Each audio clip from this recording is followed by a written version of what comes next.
I was a Trump supporter. I don't know how long I can keep doing this. I have a construction company, and not a thing is getting done. This is what I get. Nothing but white boys. It takes 4 days to do a one-day job. Give me like, you see what your boy's doing? You voted for this. I'm like, I voted for none of this. He's doing the exact opposite of everything I voted for. Yeah. I want him to stop the wars. He's funding them. I want him to shrink spending, reduce the budget. He's increasing it. It's like everything that he said he's going to do, except sending immigrants back. And now he's even flip-flopped on that, which I kind of like. But he's like, oh, well, we kind of need the people working in restaurants, and we need our farmers. It's like everything that he said that he was going to do that he campaigned Well, he said really to us, which was important, and I thought it was good. He pressed him on it. Well, you got to start with the criminals in terms of deporting. I don't even know if the criminals are getting sent back. I know there's a lot of people with green cards getting sent back. There's people who aren't criminals getting sent back. I don't know if you're sending back the criminals first. You're definitely not doing it first. I don't know if you're sending them back at all. So nothing has happened. I voted for Trump, and I'm sorry. I am uneducated. I grew up in public school system. I believed anything a teacher and a principal told me, and I didn't question it, and I walked in a straight line, and I didn't use critical thinking skills, okay? I didn't read Project 2025. I have a disabled child. I'm a single mom of 3. I believed what he said in his campaigns, and I fucked up, and I'm sorry, okay? Now, we're wanting accountability across the board. It starts with the people like me that made a mistake. I'm admitting it. The first step to progressing in anything is admitting that there is a problem. There was a problem in my judgment. I did not do my due diligence in my research, and I voted in a system that I had not enough awareness and knowledge of until shit started hitting the fan. Hello guys, and welcome to the Joy Report, where we get an outsider's view with an insider's clarity. Let's get into it. Hold on, what did you just say about Trump? I said, Trump's a fucking liar. Inflation's going up. Gas prices hasn't really come down that much. Eggs, that's the funny one. The eggs. I'm mad, and I'm a MAGA man. Okay? I don't see anything he's done. So is it safe to say that the illusion has faded? I think it has, yes. You know, I was for him because, everything he said, he played right into my hands. He just told us everything we wanted to hear. That's what he did. I can't even stand to look at him because, he's just, he's a con. The right side, they say, oh yeah, the Biden side was so bad. Well, what's so good about the right side? He brags about doing something with our economy, but I haven't seen anything happen yet. That big beautiful bill is going to add, they say $2.5 trillion. It's going to add about $4 trillion to the debt. The big beautiful bill. Oh, what a joke. Remember what happened in the 80s with trickle-down economics? Yeah. The filthy rich got richer, and us guys that worked for a living paid more taxes. I'm disappointed for sure. I'm real disappointed. Shit, we might actually be watching the downfall of MAGA right now. Donald Trump is getting ratioed over on Truth Social. They're burning the MAGA hats, and it's all because of the Epstein files. Pam Bondi, like in February or March, said that the Epstein files were sitting right on her desk. The jet list, the Epstein list is sitting right here on my desk. It's going to come out in about 2 weeks. That's always the lie. 2 weeks.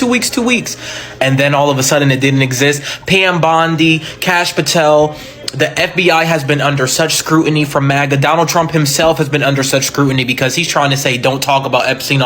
You campaigned. You literally said that when you got into office, when I get into office, I'm going to release the Epstein and the JFK files. Vote me in the office. They're trying to hide it. That's what you said. And now all of a sudden, because you know that your nasty orange ass is on that fucking list, MAGA now is just coming to the realization that this motherfucker, even after we've been showing them the pictures of Jeffrey Epstein and Donald Trump for how long now, you guys are just now putting the pieces together that he's actually a fucking weirdo. He's the same man that said that he walked in on the changing rooms of teenage girls because he owned the building.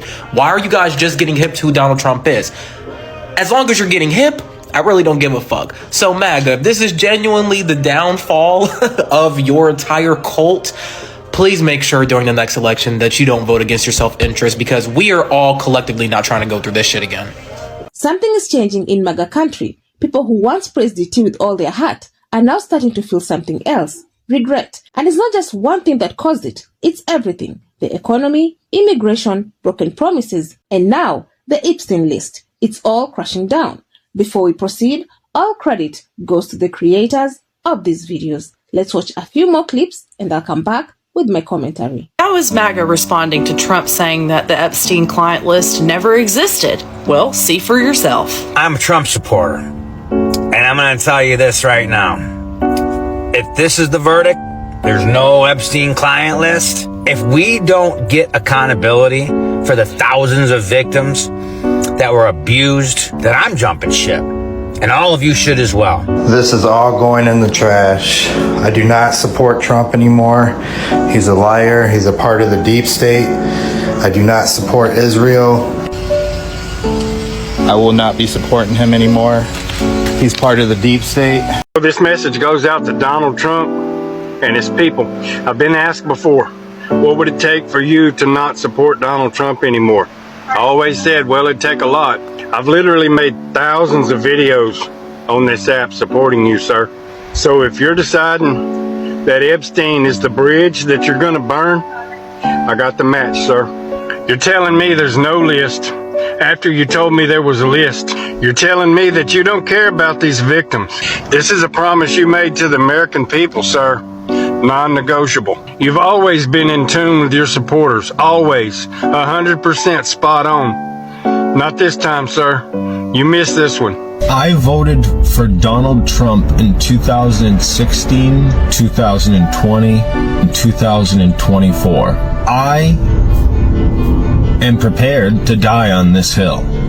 If Donald Trump is part of the Epstein list and why he has decided to pretend like doesn't exist anymore, then the war that I've been waging on liberals, I plan to wage on Donald Trump if he cannot explain or make sense of this soon. It's pointing to that he is implicated. So I voted for Trump, and this Epstein thing is just insane. But I think it's showing us one thing, and that's our country is unified for the first time in a long time. And I don't care if you're Democrat or Republican, we all know this administration is guilty. So for years, MAGA supporters stood by DT no matter what. They believed he was different. They thought he was honest, strong, and ready to fight for the people.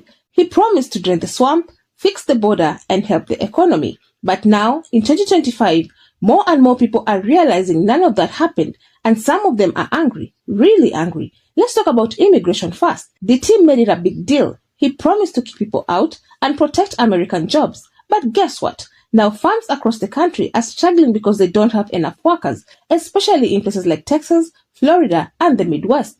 Farmers are losing billions of dollars because their crops are rotting. There's no one to pick them. Migrant workers used to do that hard work. Now that they're gone or too scared to work, food is sitting in the fields and families are losing everything. And those same farmers, many of them voted for DT once, twice, even 3 times. They believed in his promises, but now they're watching their businesses fall apart because of the very man they supported. And that's a hard pill to swallow. Then there's the economy. DT said he would make it the best ever. But right now, prices are still high. Gas, groceries, rent, nothing feels affordable. The tax breaks didn't help regular people.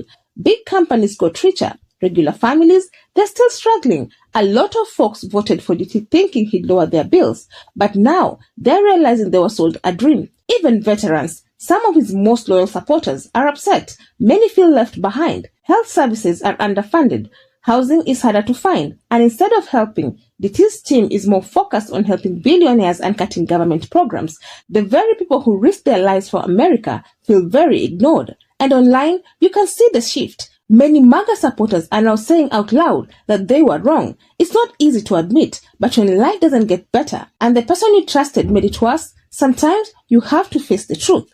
And now comes the final straw. the Epstein files. This isn't about the left or right anymore. It's about truth. And his connection to Epstein is a truth that's too big to ignore. Now everything is falling apart. The economy is not fixed. The border is a mess. Farmers are losing money. Prices are still high. Veterans are struggling. And the biggest promise of all, to fight evil, looks like a lie. For many MAGA supporters, the Epstein list was the final wake-up call. It made them look back and question everything. Some are saying it out loud, others are still processing. But the regret, it's real and it's spreading. They followed a man who said all the right things, but now they're realizing he never really meant them. So what do you all think? Is MAGA finally waking up for good, or is it too late? Did the Epstein files open their eyes, or will they keep pretending everything is fine? Let me know your thoughts down in the comment section. I would love to keep this discussion going. Otherwise, that's it from me. I also have a FAFO playlist, and if you enjoy such kind of content, please click up here and enjoy. Also, consider subscribing, liking and sharing because it helps me grow my channel and YouTube recommend this video to a wider audience. But for now, thank you so much for watching. And until the next time, the Joy Report out.